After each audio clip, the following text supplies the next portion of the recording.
وبركاته يا اجمل متابعين واخوات في الدنيا. النهارده هنعمل وصفه جميله للمحشي الكرنب بطريقه مبسطه وسهله. حطينا شويه زيت وبحط معاها حته سمنه كمان، وبعدين هنطش الطماطم على طول.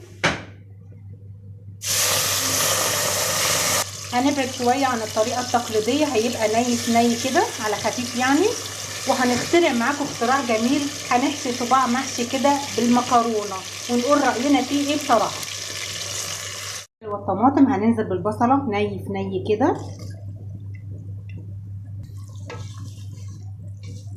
بنغيب عليكم ونرجع كل ما هو جديد.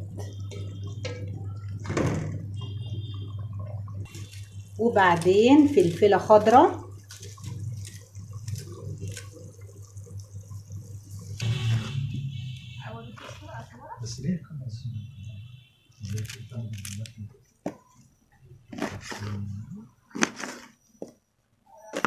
ني ده هيبقى جميل قوي.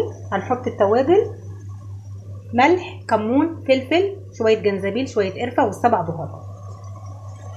وبعدين مرقه الدجاج.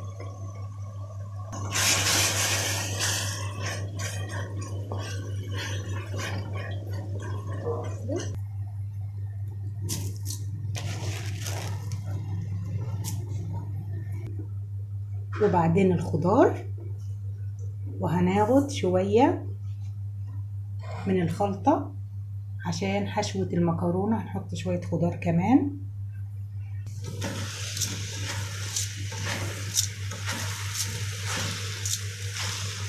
محاولة وهنشوف بقى. ادي شويه مكرونه، مش هنحط كتير، هنجرب معاكم صباع واحد كده.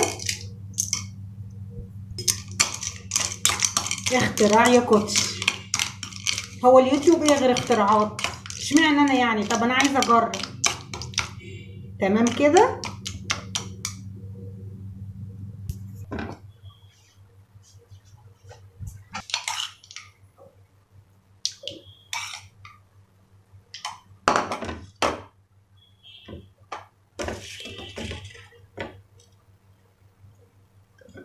بسم الله، الله الله.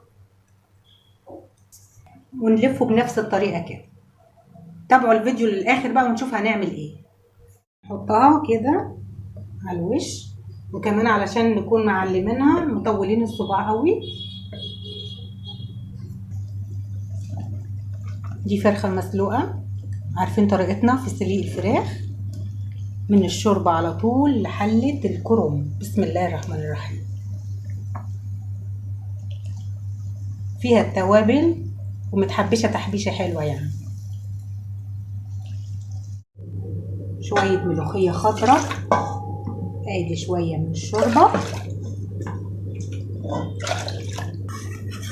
حطينا نص مكعب من الشوربه مرقه الدجاج، وادي شويه كمون، شويه فلفل، الطشه، ادي معلقه سمنه.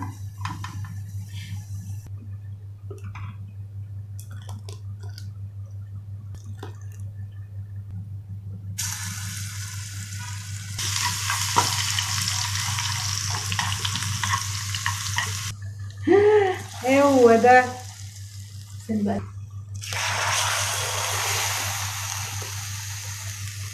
الله اكبر، ابتدى يتشرب معانا، وادي المكرونه ابتدت تنفش.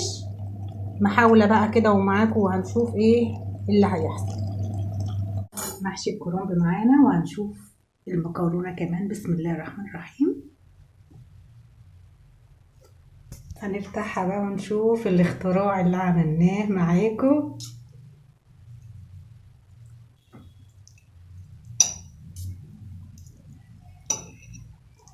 يعني في ناس هتتقبلها وناس مش هتتقبلها. اهي مستوية على فكرة يعني. اهي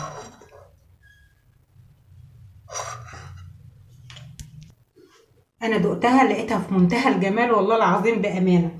ونشوف محشي الكرنب، يعني هنشوف الفرق بين ده وده، ونشوف الاشيك.